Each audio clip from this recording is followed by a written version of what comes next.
In 1870s America, law and justice were often just empty words. Rich and influential people did whatever they wanted, and no one held them accountable. In this cruel world, the fate of the weak and vulnerable was sealed. But sometimes the courage of a single person is enough to change the wheel of fate. This is the story of Sarah Montgomery, a girl whose pain and suffering were deeper than Colorado's Grand Canyon, until fate brought a lone cowboy into her path. Silverdale Ranch was one of the largest estates in Colorado. Matthew Silverdale, the owner, was the most influential person in the area. As a wealthy cattle trader, he got everything he wanted. His wife, Victoria, was the most beautiful woman in town, living at the center of social life while spending her husband's fortune. Their house was always full of guests and the area's elite. Sarah Montgomery's life wasn't always filled with suffering. She once lived in a happy family in Kansas where her father, Thomas Montgomery, worked as an honest farmer. Her mother, Elizabeth, taught at the local school, and Sarah learned reading and writing from her, along with a love for reading. She had 2 younger siblings, with whom she played happily around the farm. This peaceful life came to a tragic end when Sarah was 14. One summer day, while her father was working in the field, a group of Cheyenne warriors attacked the farm. The Indians were taking revenge on white settlers for taking their lands. Sarah's mother hid her in the cellar while she and the younger children stayed in the house. The girl trembled as she listened to the screams and gunshots. By the time she dared to emerge, every member of her family was dead, and the farm was in flames. After the tragedy, Sarah lived in a mission school for 2 years, where although she wasn't mistreated, she didn't receive the warmth of love either. At 16, she came to the Silverdale family, where initially she hoped to find a new home. However, Victoria Silverdale was hostile towards her from the beginning. The young girl's blonde hair, blue eyes, and natural beauty posed a threat to her. The first months spent at the Silverdale family were still bearable. Sarah worked diligently and tried to please everyone. But as time passed, her situation grew worse. Victoria's jealousy turned into hatred, especially after she noticed how her husband looked at the young girl. The first serious punishment came for breaking a porcelain cup. Victoria struck her hand with a cane so hard that Sarah couldn't use her fingers for days. Then came the humiliations. In front of house guests, Victoria often humiliated the girl, calling her a servant who couldn't even perform the simplest tasks. She had to eat her meals alone in the kitchen and often only got leftovers. If the house wasn't clean enough or dinner wasn't perfect, Victoria would withhold food from her. Sarah's body grew thinner, her face became gaunt, only her eyes still retained that strange blue light that once shone in her father's eyes. The physical abuse gradually worsened. Victoria would hit her with a riding crop when she was dissatisfied with her work. Once, when Sarah accidentally broke Victoria's favorite vase, the woman locked her in the cellar for 2 days without food or water. When she was released, the girl could barely walk from weakness. Meanwhile, Matthew Silverdale grew increasingly bold in his advances towards Sarah. When his wife wasn't home, he would hold the girl's hand or stroke her hair. Sarah was afraid of him, but she was even more afraid of losing her job. She had nowhere to go and knew that an even worse fate awaited her on the streets. Everyone in town knew what was happening at the Silverdale estate. They saw the girl's wounds when she went to the market and heard her screams at night. But no one dared to speak up. Matthew Silverdale was the main shareholder of the town's bank, and his influence reached far. The sheriff was in his debt, and the judge was his friend. Sarah was completely alone with her suffering. One winter evening, when snow thickly covered the landscape, Sarah was working in the kitchen. The rest of the house was empty because the Silverdales were attending a ball at the other end of town. The girl was kneading tomorrow's bread when she heard footsteps behind her. Matthew Silverdale stood there, alone. The man was drunk, and his eyes gleamed dangerously. Sarah knew what the man wanted, and tried to escape in terror. But Matthew was stronger, and despite the girl's screams, no one came to help her. The man grabbed her roughly and pushed her against the table. Sarah desperately defended herself but knew she had no chance. Something unexpected happened. The window suddenly shattered, and a tall figure jumped through it. Jack Harper, known as the area's lone cowboy, was passing by when he heard Sarah's screams. He didn't hesitate, and immediately rushed to help the girl. Matthew angrily turned to face the intruder and drew his pistol. But Jack was faster. With a single punch, he knocked the drunk man to the ground, who lay unconscious on the kitchen floor.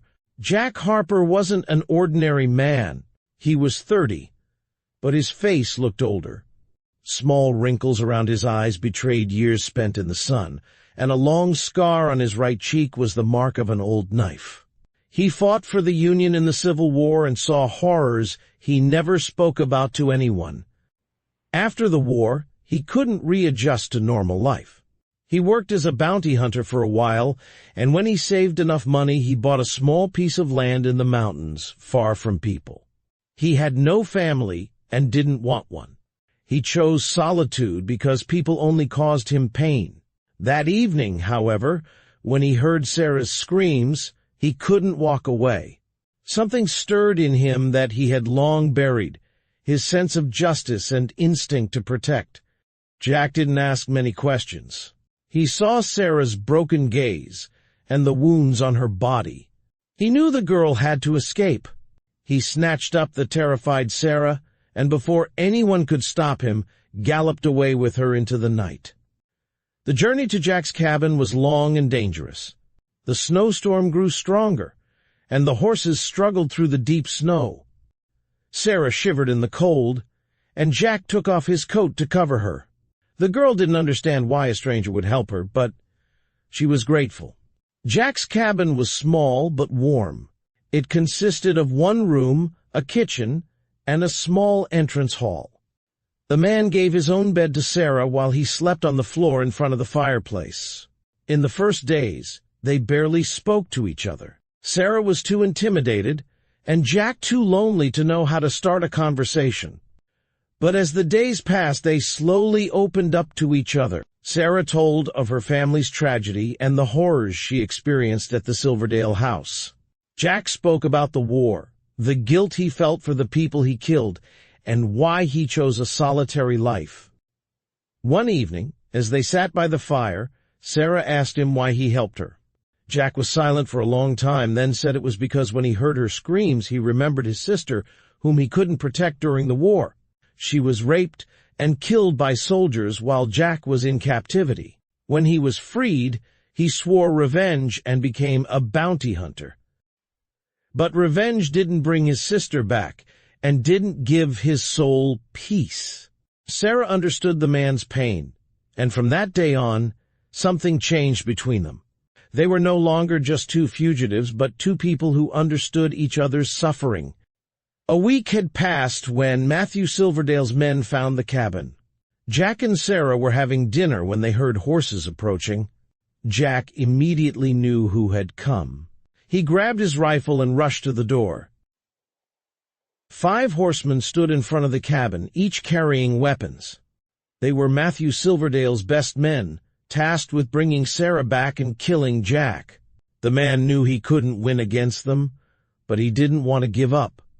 When the riders came closer, Sarah emerged from the cabin. In her hand was an old pistol she had found in Jack's cabin.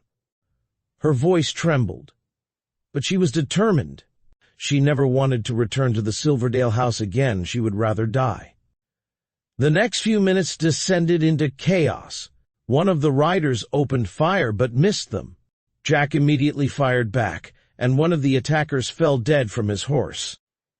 The shooting was brief but intense. Jack and Sarah defended themselves from behind the cabin walls while the attackers took cover behind nearby trees. During the firefight, Sarah was wounded. A bullet grazed her shoulder, but she didn't give up. Jack saw the girl's courage and looked at her with admiration. Finally, the attackers retreated, carrying their dead companion with them. But Jack knew this was only the beginning. Matthew Silverdale wasn't the type of man to give up on revenge. After bandaging Sarah's wound, Jack decided they had to leave the cabin. He knew Silverdale's men would return with greater force. They gathered the essentials and set out westward that night, hoping for a new life. During their journey, they faced many dangers. They crossed mountains, rivers, and deserts. They met hostile Indians who wanted to take their horses, and friendly tribes who shared their food. Sarah learned to ride, shoot, and hunt, and Jack learned what it felt like to connect with another person again. One evening, sitting by the campfire, Jack noticed Sarah smiling. It was the first real smile he had seen on her face, and something stirred in his heart. That night, Jack Harper, the lonely cowboy who had avoided people for years, realized he had fallen in love. But he didn't tell Sarah. He thought the girl was still too fragile and her wounds too fresh to burden her with such emotions. Instead, he just watched over her and gradually taught her everything she needed to know about survival. Days turned into weeks, and they ventured deeper into the Western Territory. In a small town called Hopeful, they decided to rest. The town sheriff, an old, experienced man named Bill Donovan, took them in. Jack told him their story, and the sheriff promised to help them start a new life. Hopeful was a peaceful little town where people worked hard and respected each other. Sarah quickly found friends among the local women, especially Martha Donovan, the sheriff's wife. Martha taught Sarah how to manage a household, cook, and sew, not as a servant, but as an equal. Jack took a job at the local ranch, and his abilities were soon recognized. He was an excellent horseman and understood animals. The townspeople respected him and accepted him as one of their own, despite him saying little about himself. Sarah and Jack lived in separate houses but met every day. The townspeople watched their blossoming relationship with smiles, and many bet on when there would be a wedding. But Jack still waited, wanting Sarah to fully heal from the wounds of her past. But Matthew Silverdale didn't give up. He sent bounty hunters after them and put a price on their heads. One such bounty hunter, Cole Wilson, the notorious killer, found them in Hopeful. Cole Wilson wasn't an ordinary bounty hunter.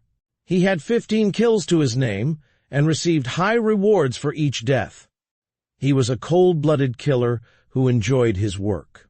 Matthew Silverdale offered him double the reward if he brought Sarah back alive and killed Jack Harper. One Sunday, when the townspeople were in church, Cole Wilson entered the sheriff's office where Jack and Sarah were. The man immediately drew his gun, but Jack was faster. A fierce gunfight broke out between the two men. Sarah tried to help with the sheriff's rifle, but Wilson was too fast and too experienced. Jack was seriously wounded in the fight, but finally managed to defeat the bounty hunter. Wilson collapsed dead, but Jack's wounds were severe. One bullet hit his shoulder, another his leg. Sarah stayed up all night with him, tending to his wounds and praying for him to stay alive. Jack survived the night, but his condition was serious. The town, Dr. Peterson did everything to save him, but his recovery wasn't certain. Sarah didn't leave his bedside, held his hand, and talked to him, reminding him why he needed to live. While Jack fought for his life, Matthew Silverdale sent more men to Hopeful. The sheriff warned the townspeople of the approaching danger. Bill Donovan knew he couldn't defend the town alone, so he asked for help from nearby farmers and the military camp, where his old friend, Colonel James Thompson, served. Sarah knew Jack was suffering because of her, and decided to end the running. She wrote a letter to Matthew Silverdale offering to return if they spared Jack's life. The sheriff tried to talk her out of it, but Sarah was adamant. She didn't want others to suffer because of her. After sending the letter, Sarah prepared for her return. Jack, still weak from his wounds, couldn't stop her. But when he learned what the girl was planning, he gathered all his strength and got out of bed. He knew he had to stop her, because if Sarah returned to the Silverdale house, it could mean her death. Matthew Silverdale happily received Sarah's message. He knew he could finally take revenge on her and Jack Harper. He set out for Hopeful with 10 men to take the girl back and kill the cowboy. When Matthew and his men arrived in town, a surprising sight greeted them. The townspeople stood on the main street, each one armed. Among them was Jack Harper, who, although still injured, stood determinedly at the front of the crowd. Next to him stood Sarah, who looked into her former torturer's eyes not with fear, but with courage. Matthew couldn't believe his eyes. He couldn't understand how an entire town could turn against him. But the biggest surprise was yet to come. At the edge of town, Colonel Thompson appeared with 50 soldiers who surrounded Matthew's men. The sheriff stepped forward and read the indictment. Matthew Silverdale was charged with kidnapping, torture, and attempted murder. The evidence was convincing. Besides Sarah's brave testimony, several townspeople testified about the family's cruelties. Martha Donovan told how she saw Sarah's wounds when the girl first arrived in town. The Dr. Peterson provided expert testimony that the wounds came from whips and other weapons. Matthew tried to escape, but he had no chance. The soldiers caught him and put him in handcuffs. Victoria Silverdale, who also came to town, begged tearfully for her husband's life, but in vain. Justice finally caught up with them. The trial took place in the nearby city. Sarah bravely stood before the court and told what she had endured at the Silverdale family. Her voice sometimes broke, but Jack sat behind her, giving her strength. Matthew Silverdale denied everything and claimed Sarah was lying, but the evidence against him was overwhelming. The judge, an elderly, experienced man, sentenced Matthew Silverdale to 20 years in prison for kidnapping, torture, and attempted murder. Victoria Silverdale was not convicted, but all their property was confiscated. The woman left town, and no one ever heard from her again. A year later, Sarah and Jack Harper's wedding was held in the town of Hopeful. The sheriff gave away the bride, and the whole town celebrated. Sarah, who was once a broken girl living in fear, had become a happy, strong woman who found her place in the world. Part of the Silverdale estate was given to the state, while the other part went to Sarah and Jack, who created a shelter for abused women and children.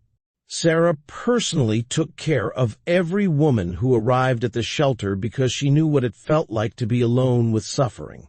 Jack, who once chose solitude, was now a family man. Not only was Sarah part of his life, but the entire town as well. He taught young people how to ride and shoot, and helped the sheriff maintain order. The scarred-faced, quiet cowboy slowly made peace with his past and learned to enjoy the present. 3 years after their wedding, their first child was born, a little girl named Elizabeth, after Sarah's mother. The little girl had blonde hair and blue eyes like her mother, but inherited her father's strength and courage. Matthew Silverdale died in prison 10 years after his conviction. Sarah felt no joy in his death, only relief that she would never have to fear him again. The story that began with pain and suffering ended with love and hope. Sarah Montgomery, the girl everyone thought weak and worthless, proved that the greatest strength lies in perseverance and courage. And Jack Harper learned that solitude is not the only path, and that love can heal even the deepest wounds. In the Valley of Broken Hearts, new life now flourishes, where the weak find refuge, and where justice is not just an empty word, but a living reality.